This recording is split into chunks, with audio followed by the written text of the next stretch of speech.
Welcome to the deep dive. Today, we've pulled apart a stack of research that really gets to the heart of this. Well, this infuriating financial contradiction so many people are facing. You have the degree, you've got the stable job, the income is reliable, but that feeling of, getting ahead, it's just not there. It's completely absent. It's that core feeling. I make good money, but I don't feel like I'm making any progress. That is the perfect way to put it. And it's why these sources we looked at are so compelling. We're diving into excerpts that detail what the authors are calling the illusion of monthly comfort. The illusion of monthly comfort. Exactly. Yeah. And our mission here isn't just to talk about, basic budgeting. We really need to uncover the deeper, often hidden mechanisms, both structural and psychological, that keep responsible people doing everything right, just chained to stagnation, even when their paychecks get bigger. Okay, let's unpack that immediately, because the central idea here seems to be the key to, escaping that feeling. It is. The sources argue that we've been, fundamentally tricked. Tricked is the right word. By the financial industry, by societal norms, really. Right. Tricked into prioritizing this short-term emotional comfort, which, usually looks like a manageable monthly payment, over the long-term strategic decisions that actually build wealth, that build freedom. It's a trade-off, a huge one. And we're making it without even realizing it's a choice. It's not just a subtle trick. It's a complete cognitive reframe. We've been conditioned to see our finances through this really narrow, really short-term lens. So how does this happen? Where do we start? We have to start where most people start, the income. The sources lay out this incredibly common scenario that really sets the stage for the struggle. Right. Let's call this the $60,000 budget trap. I think a lot of people will recognize this. We're talking about, say, a person in their late 20s or early 30s. The archetype. Exactly. They did everything right, got the degree, they're in a stable professional job, and they're earning a solid income, let's say around $60,000 a year before taxes. A responsible, contributing member of society. And this is where the erosion begins so fast. That $60,000 pre-tax, it just shrinks. After all the taxes, federal, state, payroll, you're looking at maybe, $3,600 landing in your bank account each month? If you're lucky. If you're lucky. And that seems like a lot of money, right? It does. On paper, $3,600 should feel like a ton of breathing room. But let's walk through the fixed costs, the non-negotiables for this demographic. Exactly. The sources call the first major barrier the rent wall. So fixed housing costs, a starter mortgage, or just rent. In any city with jobs, that takes a huge bite. We're talking about, $1,400 a month minimum? At least. So in this example, $1,400. That is nearly 40% of your entire take-home pay. Gone. Before you've bought a single thing. Wow. And then just the basics, utilities, internet for work, a phone. That's another mandatory $250. Then, groceries, basic supplies, we can set that at $500. So just to have a roof over your head and food on the table. You're already down to, $2,150 a month in fixed costs? Which leaves about $1,450 left. Okay. Still sounds manageable until we hit the part of the budget that the sources identify as the absolute biggest drain. The car trap. The car trap. This is where that emotional comfort starts packaging itself into a fixed payment. It really is the perfect case study for this whole illusion.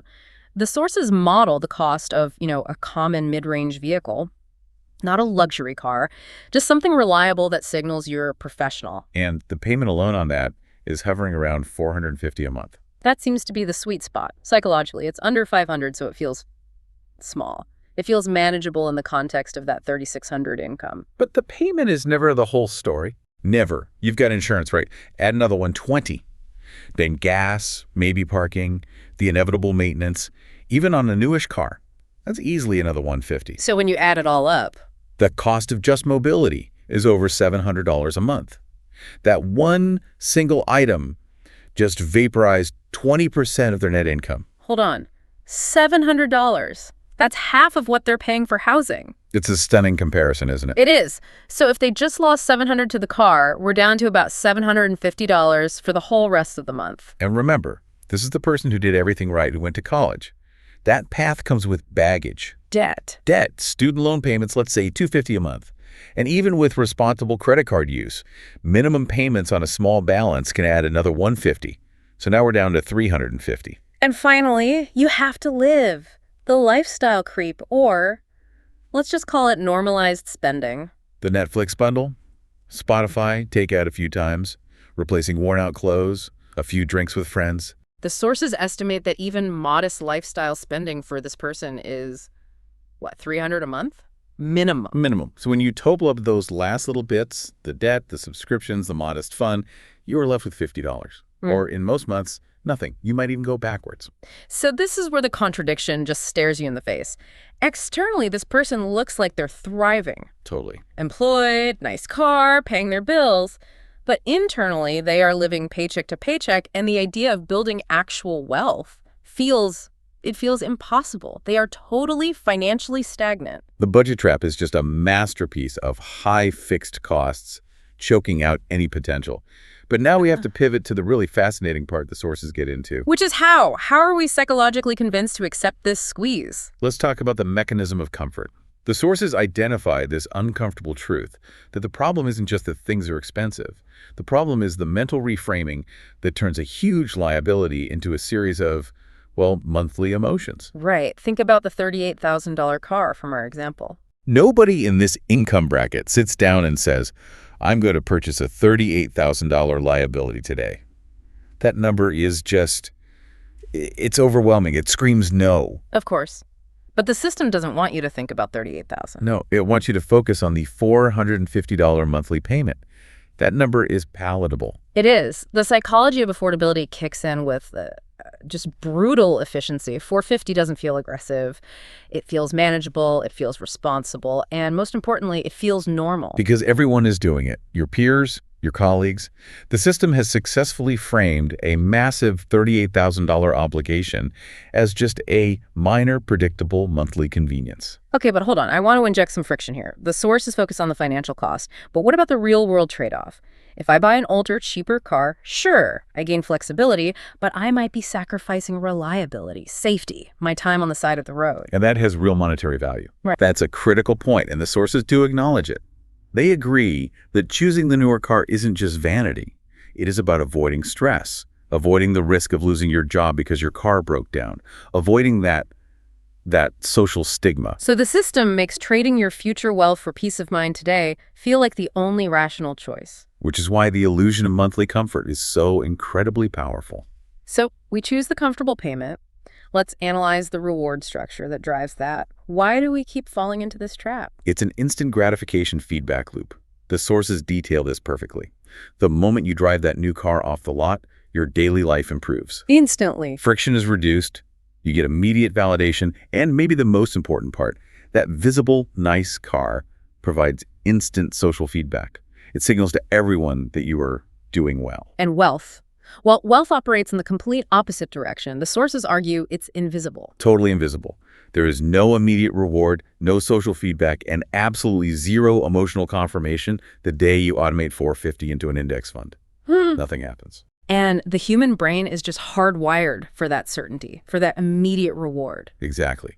When you're faced with that choice certainty today, in the form of a tangible, comfortable car versus abstract freedom, decades from now, in a balance you can't even see, the brain defaults to comfort. The system structurally rewards that short-term choice because that's what keeps you paying month after month. So if that's the cost in terms of comfort today, let's pivot to the true price. This brings us to what the sources identify as the consequence most people just completely miss. The opportunity cost. The opportunity cost. What is the actual future you're trading away? This is where we need to build that bridge. We've established the $450 a month is the cost of buying comfort. But let's apply the source's direct comparison. If that exact same $450 were invested monthly, consistently, at a modest historical rate of return, say 7%, and just left alone for 30 years. That small, comfortable $450 payment, it grows into how much? It grows to over $500,000, $500,000. Wow. That is the true hidden cost of a 6-year car payment. $500,000. That number. It demands a moment of silence. It's staggering. And I have to emphasize what the sources say here. This is not about being a genius investor. Not at all. You don't need a hot stock tip. This growth happens simply because time and compounding were allowed to work uninterrupted.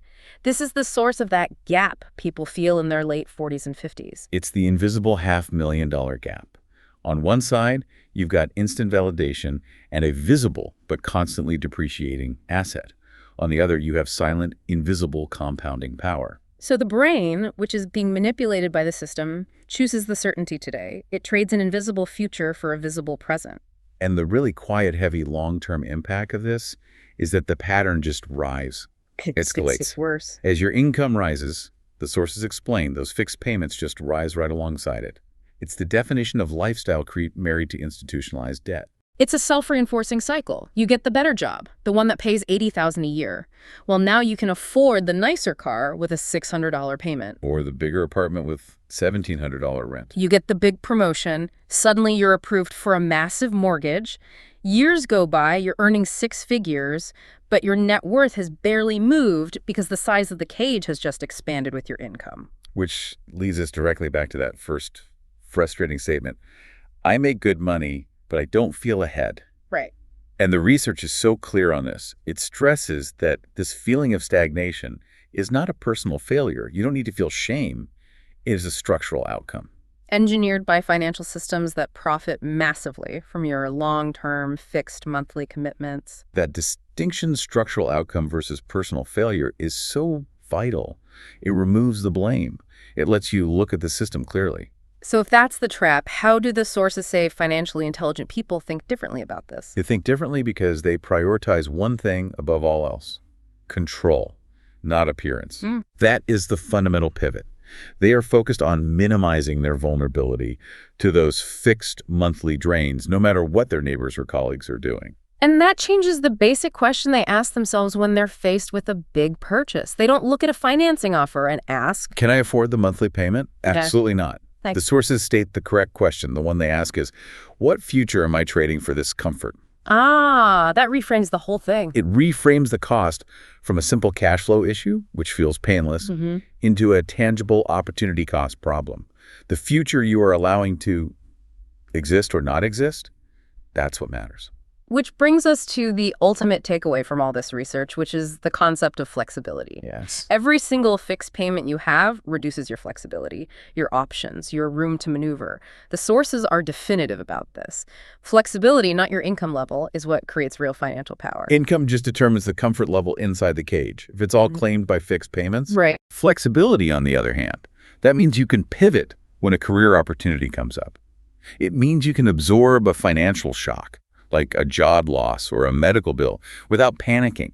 It means you can make bold choices like starting a business without this crushing weight of high monthly payments dragging you down. The sources aren't saying you should live miserably. They're just asking us to be clear about the difference between enjoying life today and sacrificing the structural power of flexibility tomorrow. The goal is just to know which comforts are the ones that quietly delay freedom.